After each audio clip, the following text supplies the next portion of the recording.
is Friday, September 29th, and this is Friday 5 at 5 with the Denver Public Library.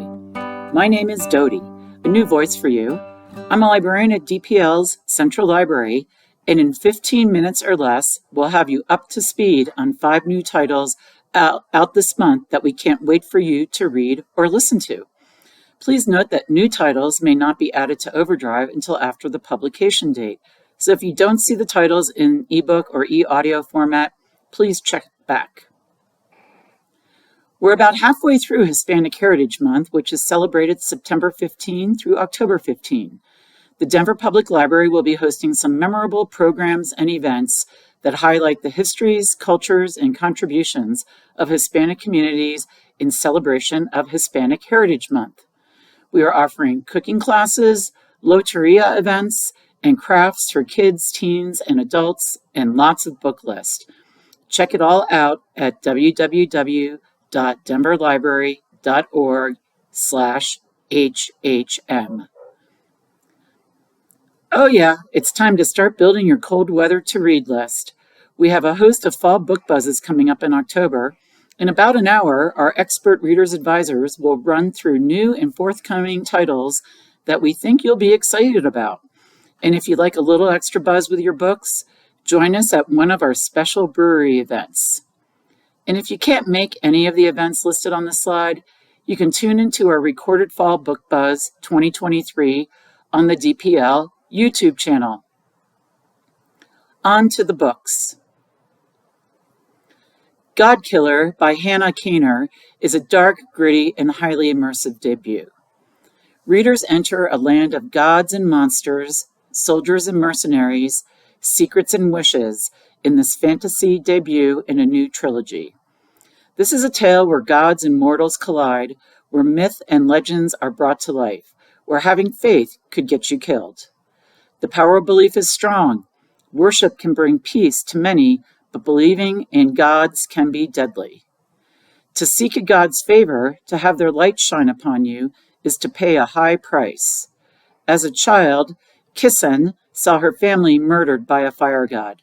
Now she makes a living killing them and enjoys it. But all this changes when Kissen is tasked with helping a young noble girl with a god problem. The child's soul is bonded to a tiny god of white lies, and Kissen can't kill it without ending the girl's life too. Joined by a disillusioned knight on a secret quest, this unlikely group must travel to the ruined city of Blenraden, where the last of the wild gods reside, to each beg a favor. Pursued by assassins and demons, and in the midst of burgeoning civil war, they will all face a reckoning. Something is rotting at the heart of their world, and they are the only ones who can stop it. Representation-wise, this title is very inclusive, set in a queer normative world with 2 bisexual main characters and a super sweet female-female relationship is shown as well. One of the characters in that relationship is also deaf, which leads to both representation and the use of sign language through the story. Kaner has crafted an excellent start to the beginning of what promises to be an exciting trilogy. The gods are also challenged in Daughter of the Moon Goddess by Sue Lynn Tan, in which a young woman's quest to free her mother sets her on a dangerous path and pits her against the most powerful immortal in the realm. In Violette Milan's Godstone, the first title of this newish series, a magic healer realizes that one of her patients is on a quest to free the Godstone, which is a danger to all around it. National Book Award finalist for The Soul of an Octopus, a New York Times bestseller, Cy Montgomery, turns her journalistic curiosity to the wonder and wisdom of our long-lived cohabitants, turtles, in Of Time and Turtles, Mending the World, Shell by Shattered Shell. Through stories of hope and rescue, astonishing new perspectives on time and healing are revealed to readers. Montgomery and wildlife artist Matt Patterson, whose drawings enhance the book, volunteered to work with the Turtle Rescue League, run by 2 extraordinary women. They plunge into turtle rescue work, caring mostly for turtles hit by vehicles. Millions are killed on highways each year, and rushing to protect increasingly rare and vulnerable hatchlings.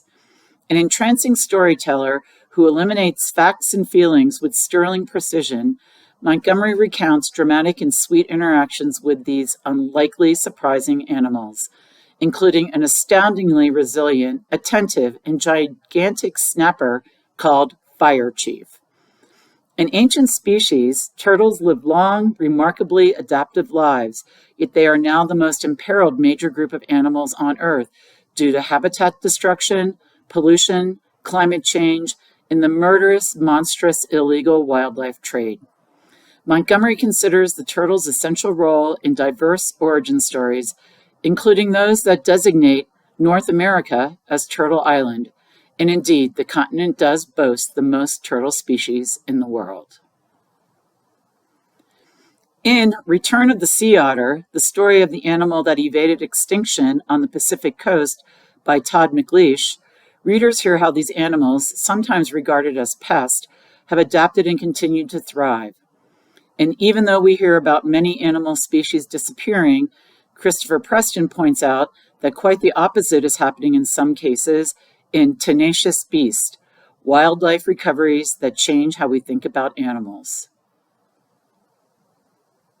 The Trade-Off by Sandy Jones is an engrossing, ominous tale that transports readers into the lives of two main characters. Stella, the deputy editor of the Globe, who will do whatever it takes to get the story, and Jess, the new rookie reporter, who believes that the only story that should be printed is the truth, especially when that story can lead to devastating consequences. The prose is tight and tense. The characters are secretive, ruthless, and driven. When, because of Jess and Stella's machinations, someone dies by suicide, they are both shaken. Jess is hell-bent on getting justice. Stella begins to wonder what lengths she should go to get the hottest story. Is it worth someone's life? Determined to show the world what the tabloid is capable of, Jess will do whatever it takes to uncover the truth, but she needs to watch her back because someone else is prepared to kill to bury it. And the plot unravels quickly into a gripping tale full of twists and turns, corruption and greed, ambition and violence. The Trade-Off is a sinister, entertaining, intense thriller that explores the ethical and moral fine line between right and wrong, and does do a wonderful job of combining the morally questionable, somewhat sleazy atmosphere of tabloid journalism with unsavory characters, poor choices, and eerie motivations. More historical in nature, Sarah DeVello's Broadway Butterfly, a jazz-age slaying, tells the story of a celebrity murder being investigated by a female reporter looking to break out in the male-dominated newspaper business.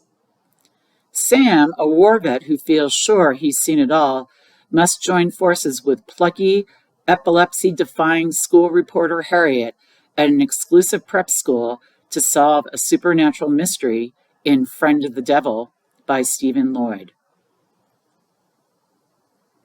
In Seeing Others, How Recognition Works and How It Can Help Heal a Divided World, Harvard sociologist Michelle Lamont explains how inequality plays out in categorizing people in such a way as to render some voiceless and effectively invisible. In this capstone work, Lamont unpacks the power of recognition, rendering others as visible and valued by drawing on nearly 40 years of research and new interviews with young adults and with cultural icons and change agents who intentionally practice recognition. From Nicole Hannah-Jones and Cornel West to Michael Schur and Roxane Gay.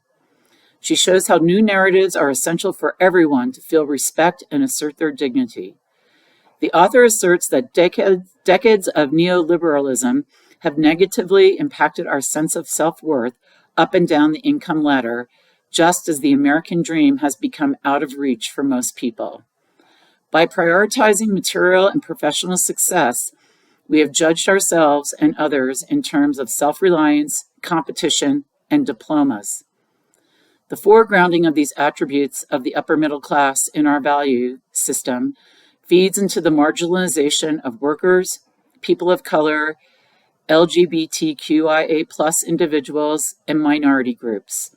The solution, Lamont argues, is to shift our focus towards what we have in common while actively working to recognize the diverse ways one can live a life. Building on Lamont's lifetime of expertise and revelatory connections between broad-ranging issues, Seeing Others delivers realistic sources of hope. By reducing stigma, we can put change within reach. For more self-improvement tips, check out The Joy of Well-Being, a practical guide to a happy, healthy, and long life by Colleen Walkob, to tap into the health we already have and guide us through making intentional choices about the life we live today. In We Heal Together, Rituals and Practices for Building Community and Connection, author Michelle Johnson shows how reaching out to each other, being in conversation, and finding ways to connect with compassion and openness can help us heal and thrive. The Witches at the End of the World is Colorado author Chelsea Iverson's debut novel. This dark fantasy focuses on two witch sisters, Kaya and Minna, living in isolation deep in the woods of ancient Norway with their grandmother after witnessing the burning of their mother for practicing magic. The sisters come from a long maternal line of Sami women with magic in their blood. The Sami are the reindeer herders who have always lived a migratory life in the North Country and are practitioners of the old religion, where certain spiritual abilities are accepted and even revered. Minna's magic is dark and wild and fierce, while Kaya's magic is gentle yet strong. When their grandmother dies, Kaya makes the decision to return to the village where they were born and where their mother was burned as a witch. Minna, in a fit of rage, curses the village and starts a harmful cascade of unintended consequences. Fascinating bits of Norwegian mythology are woven into the narrative, and life in a small, relatively isolated village is explored in detail. Both sisters are fully developed characters, relying on each other, even though they don't know how much they do. This is a book about growth, choices, redemption, and the power each of us have to choose our own path. Intrigued? Mark your calendar for an in-person author event at our Park Hill Library branch on November 18th, where you can meet the author Chelsea Iverson. A resourceful Puritan woman in 1662 Boston plots to escape a violent marriage only to find herself targeted by her disapproving and superstitious neighbors for failing to save a child's life in Chris Bahalian's Hour of the Witch. The Weaver and the Witch Queen by Genevieve Gornichek pairs sisters and a best friend in 10th century Norway on a quest to find their ways back to each other in a testament to magic, history, and sworn sisterhood. And just in case you missed it, spanning several decades, Ghassan Zanadin's debut collection, Dearborn, examines the diverse range and complexities of the Arab American community in Dearborn, Michigan. In 10 tragicomic stories, the author explains themes of identity, generational conflicts, war trauma, migration, sexuality, queerness, home and belonging, and more. A sharp, tender, and uproariously funny portrait of the lives of Arab American community members in Dearborn, Michigan. This is both hilarious and heartbreaking. Zenadine's stories are pristinely presented capsules of Arab American life. There are mothers, fathers, neighbors, lovers, co-workers, distant relatives, and perfect strangers. Stories take place in kitchens, living rooms, butcher shops, neighborhood barbecues, funerals, and mosques. The inhabitants of Dearborn, many of them U.S. citizens, share a patriotic pride in their adopted country and a possibly irrational fear of being ousted from their Midwestern lives. Uncle Sam came to Dearborn in 1982 as a refugee during the Israeli invasion of Lebanon and tries to blend in by adorning his house in Michigan with sports flags, desperate to deflect the unwanted attention of immigration and custom enforcement officials conducting raids in his neighborhood. With an uncanny talent for peering deep into his characters' souls and drawing on the basic humanity they share with their American neighbors, Zenadine's stories illuminate the vast, comforting similarities culturally divergent communities share with one another. Like an Arab American Winesburg, Ohio, or Spoon River anthology, Dearborn is a collection of related but not really stories and characters. For a more lighthearted account of being an immigrant, try out The Wrong End of the Table, a mostly comic memoir of a Muslim Arab American woman just trying to fit in by Acer Salman. In The Black Period, on personhood, race, and origin, author Hafiza Gaiter reclaims her origin story as the queer daughter of a Muslim Nigerian immigrant and a Black American visual artist. That's all for this month. Thank you for tuning in to Denver Public Library's Friday 5 at 5, and we hope you enjoy these great reads and listens. Check out or place a hold on these titles and a whole lot more right now at denverlibrary.org, link below. Tune in next month for new recommended reads. See you later.